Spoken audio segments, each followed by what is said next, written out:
আজকে তোমাদের শোনাবো একটা সত্যি ঘটনা। ঘটনাটা আজ থেকে প্রায় ৮ বছর আগের। তখন আমি ইউটিউবের জন্য হরর গল্প সংগ্রহ করা শুরু করেছি। নতুন সত্যি ঘটনা খুঁজে বের করা, পুরনো জায়গা ঘোরা, মানুষের কাছ থেকে অদ্ভুত অভিজ্ঞতা শোনা, এসবই ছিল আমার নেশা। সেই সময় আমার জীবনে এমন একটা ঘটনা ঘটে যেটা আজও আমি পুরোপুরি ব্যাখ্যা করতে পারিনি। এখনো মাঝরাতে হঠাৎ ঘুম ভেঙে গেলে মনে হয় আমি যেন সেই জায়গাটাতে দাঁড়িয়ে আছি, সেই ম্যারেজ হলের ভেতরে। ঘটনাটা শুরু হয়েছিল একটা ফোন কল দিয়ে। সেদিন রাত প্রায় 10:30। ল্যাপটপে বসে একটা ভয়ঙ্কর গল্প এডিট করেছিলাম। বাইরে হালকা বৃষ্টি পড়েছিল, ঘরের আলো আধো অন্ধকার। এমন সময় ফোনটা বেজে উঠল। স্ক্রিনে নাম ভেসে উঠল রাহুল। ফোন ধরতেই বুঝলাম কিছু একটা অস্বাভাবিক। ওর নিঃশ্বাস ভারী, গলা কাঁপছে। তুই কি সত্যি হন্টেড জায়গায় যেতে রাজি আছিস? আমি হেসে বললাম, এত রাতে এমন প্রশ্ন কেন? ও একটু চুপ করে থেকে বলল, একটা জায়গা পেয়েছি, কিন্তু এটা আলাদা। সব জায়গায় তো আলাদা বলিস। না, এটা অন্যরকম। একটা ম্যারেজ হল, বন্ধ 5 বছর, কিন্তু সেখানে এখনো বিয়ে হয়। আমার হাত থেমে গেলে, মানে? ও খুব আস্তে বলল, মানুষের না।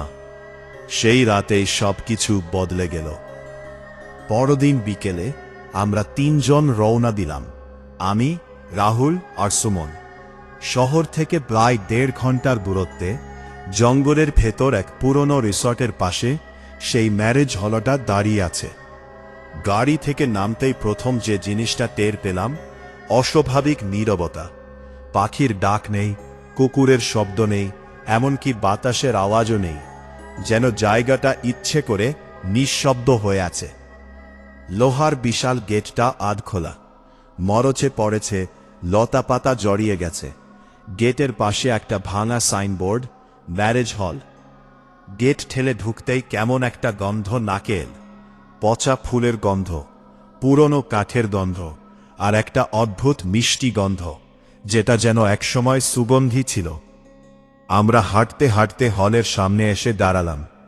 দরজা বন্ধ, কিন্তু দরজার সামনে মাটিতে ছড়িয়ে আছে গোলাপের পাপড়ি। তাজা না, কিন্তু পুরো শুকনোও না। আমি নিচু হয়ে একটা পাপড়ি হাতে নিলাম। আঙুলে চেপে ধরতেই গুঁড়ো হয়ে গেল। সুমন বলল, কেউ আসে এখানে? রাহুল ফিসফিস করে বলল, রাতে। দরজা ঠেলে ভেতরে ঢুকতেই বুকের ভেতর কেমন যেন ধাক্কা লাগল। ভেতরে সব চেয়ার সাজানো, সারি সারি সাদা কভার দেওয়া চেয়ার, খানে লাল কার্পেট, স্টেজে মণ্ডপ, সব প্রস্তুত। কিন্তু জায়গাটা পরিত্যক্ত। ধুলো জমে আছে, ছাদের কিছু অংশ ভেঙে পড়েছে। তবু সাজসজ্জা যেন নতুন, যেন কেউ নিয়ম করে সাজায়, কিন্তু কেউ ব্যবহার করে না। আমরা ধীরে ধীরে ভেতরে এগোলাম। আমাদের পায়ের শব্দ হলের ভেতর প্রতিধ্বনি হচ্ছিল। হলের এক কোণে একটা টেবিলের ওপর একটা রেজিস্টার পড়েছিল। ধুলো জমে মোটা হয়ে গেছে। আমি হাত দিয়ে ধুলো ঝেড়ে খুললাম। শেষ এন্ট্রি 5 বছর আগের, মীরা। তার নিচে লাল কালি দিয়ে লেখা, বিয়ে সম্পন্ন হয়নি। আমার বুকের ভেতর কেমন যেন ঠান্ডা লাগল। ঠিক তখনই চেয়ার নড়ার শব্দ হলো। আমরা 3 জন একসাথে ঘুরে তাকালাম। কিছুই নেই, কিন্তু মাঝের সারির একটা চেয়ার আস্তে আস্তে দুলছে, যেন কেউ একটু আগে উঠেছে। হলের ভেতর হঠাৎ ঠান্ডা বাতাস বইতে শুরু করল। দরজা জানালা সব বন্ধ, তবু বাতাস।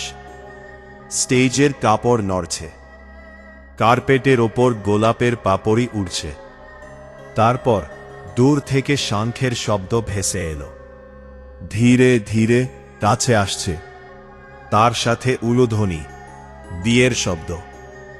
আমাদের চারপাশের বাতাস ভারী হয়ে উঠল, যেন হল ভরে গেছে অদৃশ্য মানুষে। স্টেজের আলো নিজে থেকে জ্বলে উঠল। হলের পেছনের দরজায় একটা অবয়ব দাঁড়িয়ে, সাদা বিয়ের পোশাক, হাতে লাল ফুলের তোড়া। সে ধীরে ধীরে হাঁটা শুরু করল। আমাদের পাশ দিয়ে যাওয়ার সময় হঠাৎ শরীর জমে গেল। বরফের মতো ঠান্ডা হাওয়া। সেই মণ্ডপে গিয়ে দাঁড়াল, মাথা তুলল, মুখ নেই, শুধু অন্ধকার। স্টেজের অন্য পাশে আরেকটা ছায়া দেখা দিল, পুরুষ অবয়ব। বিয়ের মন্ত্রের শব্দ চারদিক থেকে ভেসে আসছে। হঠাৎ সুমন ফিসফিস করে বলল, চেয়ারগুলো দেখ। আমরা তাকালাম। সব চেয়ার ভর্তি, স্বচ্ছ মানুষ বসে আছে, অদৃশ্য অতিথি। হলের ভেতর করতালির শব্দ উঠল। মেয়েটা হাত বাড়াল, পুরুষ ছায়াটাও হাত বাড়াল। ঠিক তখনই আমাদের পেছন থেকে ফিসফিস শব্দ, বিয়ে শেষ হতে দিও না। আমরা ঘুরে দাঁড়ালাম, কেউ নেই। আবার ফিসফিস, 5 বছর ধরে অপেক্ষা করছি। মণ্ডপের আগুন নিজে থেকে জ্বলে উঠল। মেয়েটা ধীরে ধীরে আমাদের দিকে মাথা ঘুরাল। আর তখনই বুঝলাম, এই বিয়ে যদি শেষ হয়, আমরা কেউ বাঁচব না। এরপর যা ঘটেছিল সেটা শুধু ভয় না, সেটা ছিল দুঃস্বপ্নের থেকেও ভয়ঙ্কর। দ্বিতীয় পাঠে গল্প শেষ হবে। মণ্ডপের আগুন নিজে থেকে জ্বলে উঠেছিল, আর সাদা পোশাকের মেয়েটা ধীরে ধীরে আমাদের দিকে মাথা ঘুরিয়েছিল। আমি তখন বুঝে গিয়েছিলাম, আমরা যে জায়গায় দাঁড়িয়ে আছি সেটার আর শুধু একটা পরিত্যক্ত ম্যারেজ হল নয়, এটা যেন একটা আটকে থাকার সময়, একটা অসম্পূর্ণ রাত যেটা শেষ হতে চায়। মেয়েটা আমাদের দিকে তাকিয়েই দাঁড়িয়ে রইল। তার মুখ নেই, শুধু অন্ধকার। কিন্তু তবু আমরা অনুভব করছিলাম সে আমাদের দেখছে, আমাদের ভেতর দিয়ে তাকিয়ে আছে। হলের ভেতর তখন করতালির শব্দ বাড়তে লাগল। অদৃশ্য অতিথিরা যেন আনন্দ করেছে। বিয়ের মন্ত্র আরো জোরে শোনা যাচ্ছে। আর সেই ফিসফিস শব্দটা আবার এলো, আমাদের একদম কানের কাছে। ওকে বাঁচাও। আমি চমকে উঠে চারপাশে তাকালাম। কেউ নেই, কিন্তু শব্দটা পরিষ্কার শুনলাম। এবার গলাটা নারীর। রাহুল কাপা গলায় বলল, ও কি আমাদের সাহায্য চাইছে? সুমন মাথা নাড়ল, না, এটা ফাঁদ। ঠিক তখনই স্টেজের পুরুষ ছায়াটা সামনে এগিয়ে এলো। আগুনের আলোয় তার শরীরের আকার স্পষ্ট হতে লাগল, কিন্তু মুখের জায়গাটা পুরো অন্ধকার। সে ধীরে ধীরে মেয়েটার দিকে হাত বাড়াল। মন্ত্রের শব্দ চূড়ান্ত পর্যায়ে পৌঁছাল। আমি জানতাম, এই মুহূর্তে কিছু একটা করতে হবে, না হলে আমরা এখানে আটকে যাব। আমি দৌড়ে গিয়ে রেজিস্টারটা তুলে নিলাম। মীরা, এই নাম দুটো মাথায় ঘুরছিল। অসম্পূর্ণ বিয়ে। আমি চিৎকার করে বললাম, মীরা, তুমি কি এখানে আছো? হলের ভেতর হঠাৎ সব শব্দ থেমে গেল। এক মুহূর্তের নিস্তব্ধতা। তারপর মেয়েটার শরীর কেঁপে উঠল। আগুনের শিখা হঠাৎ ছোট হয়ে গেল। আবার সেই ফিসফিস এবার একদম স্পষ্ট, আমাকে বাঁচাও। মেয়েটা হঠাৎ আমাদের দিকে হাঁটা শুরু করল, ধীরে ধীরে, তারপর দ্রুত।